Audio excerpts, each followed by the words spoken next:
Hello friends, welcome to my kitchen with tasty food. My kitchen with tasty ফুডে আপনাদের সকলকে স্বাগত জানিয়ে শুরু করছি আজকের পর্ব। আমার আজকের রেসিপি হলো ওটসের পায়েস। ওটসের পায়েস বানানো যতটা সোজা, খেতে ঠিক ততটাই সুস্বাদু।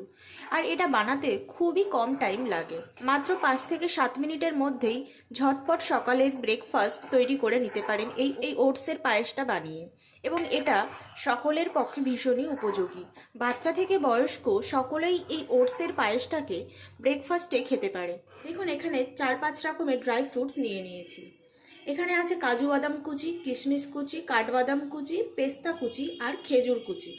এখানে আপনারা আপনাদের পছন্দ মতো ড্রাই ফ্রুটস নিয়ে নিতে পারেন। ওটসের পায়েস বানানোর জন্য কড়াইয়ে দিয়ে দিচ্ছি প্রথমেই ওটসটাকে প্রথমে ড্রাই রোস্ট করে নেব। এখানে ওটসটা আমি কেলগসের ওটস ইউজ করেছি।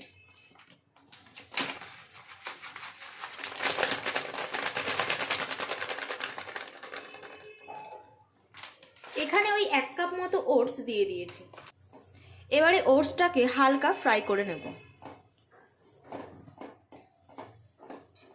দেখুন, ওটসটা হালকা ভেজে নেওয়া হয়ে গেছে এবং ওটসের কালারটাও অনেকটা চেঞ্জ হয়ে এসছে।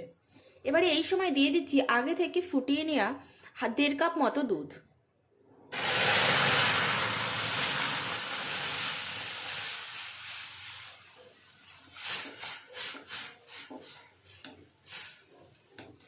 দিয়ে দিচ্ছি খুব সামান্য পরিমাণে একটু লবণ।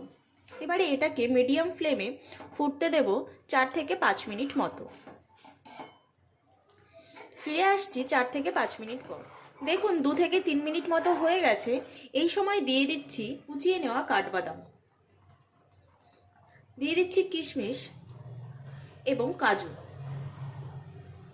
আর খেজুরটাকে ঠিক নামানোর আগে মুহূর্তে দেব। এবারে আবারও এটাকে 2 থেকে 3 মিনিট মতো একটু ফুটিয়ে নেব। রেসিপিটা কে কে বাড়িতে ট্রাই করছেন অবশ্যই কমেন্ট করে জানাবেন, এবং খেয়ে আপনাদের কেমন লাগলো সেটাও কমেন্ট করে জানাতে ভুলবেন না। দেখুন, ওটসটা প্রায় হয়ে এসছে। এবারে দিয়ে দিচ্ছি কুচিয়ে নেওয়া খেজুরগুলোকে।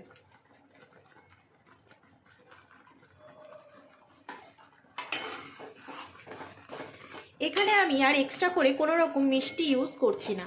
আপনারা যদি মিষ্টি খেতে বেশি পছন্দ করেন তাহলে এখানে সামান্য পরিমাণে মিষ্টি দিয়ে নিতে পারেন, বাট আমি এখানে যেহেতু খেজুর দিয়েছি সেই জন্য মিষ্টি আর দিচ্ছি না। খেজুরে যথেষ্ট পরিমাণে মিষ্টি হয়ে যাবে এই ওটসের পায়েসটা। দেখুন, ওটসের পায়েস সম্পূর্ণ রেডি সার্ভ করার জন্য। এবারে গার্নিশিংয়ের জন্য উপর থেকে ছড়িয়ে দিচ্ছি কিছুটা ড্রাই ফ্রুটস।